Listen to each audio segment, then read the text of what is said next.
Good morning. पाठ 8 जातीय व्यवस्था की चुनौतियां। इसमें हम लोगों ने पिछले वीडियो में आपको बहुत सारे समाज सुधारकों के बारे में पढ़ा। इसमें वीरसेनियम थे, टैगोर थे। उन लोगों ने जिस तरह से समाज सुधार का काम किया, भारत के हर क्षेत्र में इस तरह की क्रांतिकारी आंदोलन चल रहे थे। इस तरह के तमाम जो समाज सुधारक थे वो अपने अपनी तरह से समाज सुधार का काम वो लोग कर रहे थे।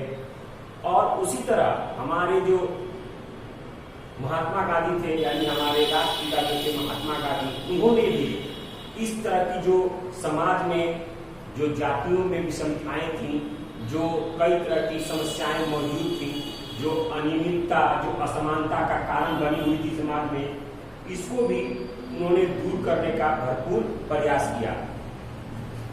महात्मा गांधी ने भारत में जिस प्रकार जातियों के बीच जागरूकता उत्पन्न की, उसे एक घटना के रूप में देखा था, युगांतकारी घटना, यानी एक बढ़िया घटना के रूप में उसको जाना जाता है, देखा जाता है। उन्होंने गैर बराबरी जो विरोध हो रहा था, यानी जो बड़े लोग थे उनके लिए जो आंदोलन छोटे लोग कर रहे थे, बराबरी था, उसका नाम था गैर बराबरी। गैर बराबरी के विरोध के आंदोलन को उन्होंने बढ़ावा दिया और 1919 में पहला अखिल भारतीय डिप्रेस्ड क्लास सम्मेलन हुआ, जिसमें कांग्रेस के द्वारा महात्मा गांधी जी के सुझाव पर, यानी उस सम्मेलन में गांधी जी ने सुझाव दिया और उसी सुझाव में छुआछूत के विरुद्ध, जो उसमें एक असमानता थी छुआछूत, उस छुआछूत के विरुद्ध एक घोषणा पत्र जारी किया गया। अछूतों और दलितों को उन्होंने हरिजन का नाम दिया, यानी महात्मा गांधी ने ही अछूतों और दलितों को हरिजन नाम दिया और उनको आज भी हरिजन कहा जाता है। उसके बाद इनके हरिजनों के, दलितों के उत्थान का प्रमुख उद्देश्य गांधी जी का था, यानी उत्थान इनका कैसे हो, वो प्रथम उद्देश्य था गांधी जी का। उनके उत्थान के लिए गांधी जी ने अनेक रचनात्मक कार्यक्रम भी चलाए, कई तरह के कार्यक्रमों को उन्होंने शुरुआत की। इसके लिए आपको इन प्रयासों से छुआछूत की प्रथा कमजोर पड़ी। 1932 ईस्वी में इसी को दूर करने के लिए महात्मा गांधी ने हरिजन संघ की स्थापना की। 1932 में हरिजन संघ की स्थापना की। हरिजन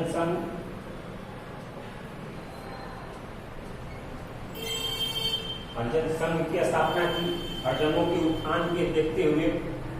और उन्होंने इस संघ के माध्यम से जो भी शिक्षा थी, जो भी स्वास्थ्य सुविधाएं थी, वो अछूतों और हरिजनों के पास पहुंचाने का उन्होंने एक कदम उठाया, एक प्रोग्राम तैयार किया कि किस तरह से ये सुविधा उन लोगों तक पहुंच पाए।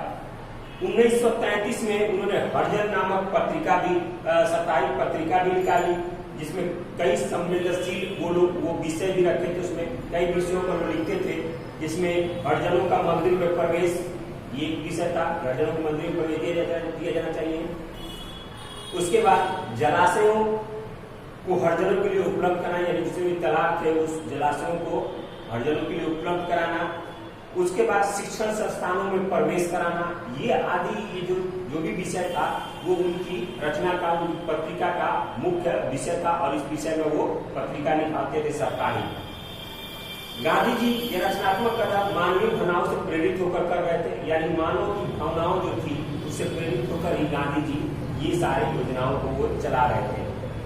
जब द्वितीय गोलमेज सम्मेलन के बाद दलितों और पृथक निर्वाचन की व्यवस्था हुई, जब दलितों को अलग करके निर्वाचन की व्यवस्था की गई, तो इससे गांधी जी बहुत ही क्षुब्ध हुए, बहुत ही क्रोधित हुए और उन्होंने आमरण अनशन भी किया। इसके लिए उन्होंने अनशन भी किया और उसके विरोध में, जिसके फलस्वरूप, अनशन के फलस्वरूप 26 सितंबर 1932 को बाबा भीमराव अंबेडकर के साथ पूना समझौता हुआ। 1932 में पूना समझौता हुआ और इस समझौते के तहत गांधी जी हरिजनों के उद्धार में लग गए। गांधी जी जाति प्रथा के कड़े आलोचक थे और गांधी जी की ये सोच थी कि केवल भारत को आजाद कराना ही जरूरी नहीं है।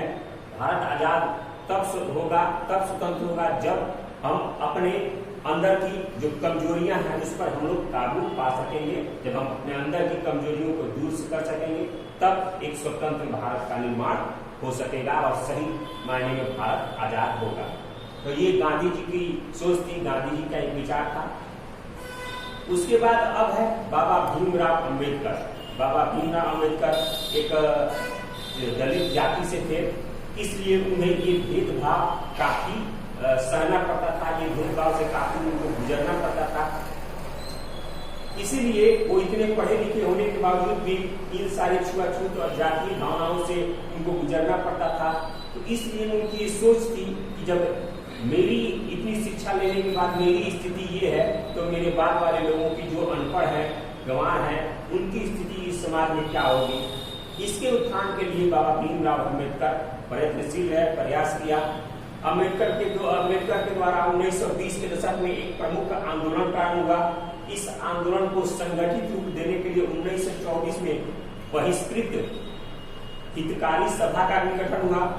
1927 में महादलित सत्याग्रह आरंभ किया गया ताकि अछूतों के प्रति अपनाई गई जो भेदभाव है उस रीति को समाप्त किया जा सके। 1930 से 1931 में गोलमेज सम्मेलन के पूर्व अम्बेडकर दलित वर्ग के प्रमुख नेता के रूप में उभरकर सामने आ चुके थे और दलित जो संगठन थे उसके नेतृत्व करता थे।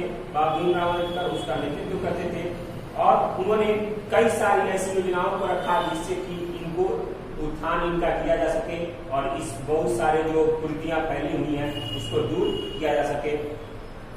अम्बेडकर ने हिंदू धर्म में भेदभाव का विरोध किया और बौद्ध धर्म की ओर आकर्षित हुए, यानी बौद्ध धर्म को अच्छे मानते थे। 1950 में अम्बेडकर ने बौद्ध धर्म अपनाया और कालांतर में इसके समर्थकों के द्वारा धर्म परिवर्तन भी किया गया। अम्बेडकर गांधीवादी दलित विचार से असंतुष्ट है और उसे कमजोर मानते हुए चूंकि दलितों के उत्थान के लिए माध्यम को एक अलग रूप में वो देखते थे, यानी वो जो गांधी जी के विचार से उससे असंतुष्ट थे, वो एक इस विषय को अलग रूप में देखते थे। भारत में जिस दर्शन को लोकप्रियता मिली है वह समता, भाईचारा और आजादी पर आधारित है, यानी जिस भी किताब को, जिस भी समाज सुधार को पहचान मिली है वो भाईचारा या आपको समता, आजादी पर आधारित है।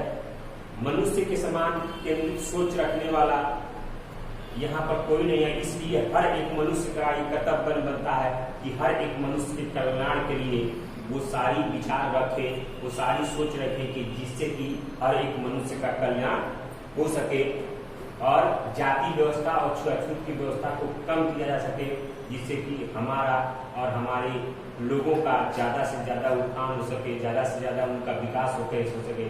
तब हमारे यहाँ एक संगठित समाज का विकास होगा, सुव्यवस्थित समाज का विकास होगा, तब हम एक बढ़िया देश, बढ़िया लोकतंत्र की कल्पना कर सकते हैं और तब हम इस समाज के द्वारा एक नए भारत का भी जन्म कर सकते हैं। तो ये आप लोगों का चैप्टर आज समाप्त हो गया। अगले चैप्टर में, अगले वीडियो में हम इसके प्रश्नोत्तर के बारे में देखेंगे। ये वीडियो आपका समाप्त हो गया। प्रश्नोत्तर आप किताब में देख सकते हैं, बनता है तो बना सकते हैं, तो मैं अगले वीडियो में बताऊंगा।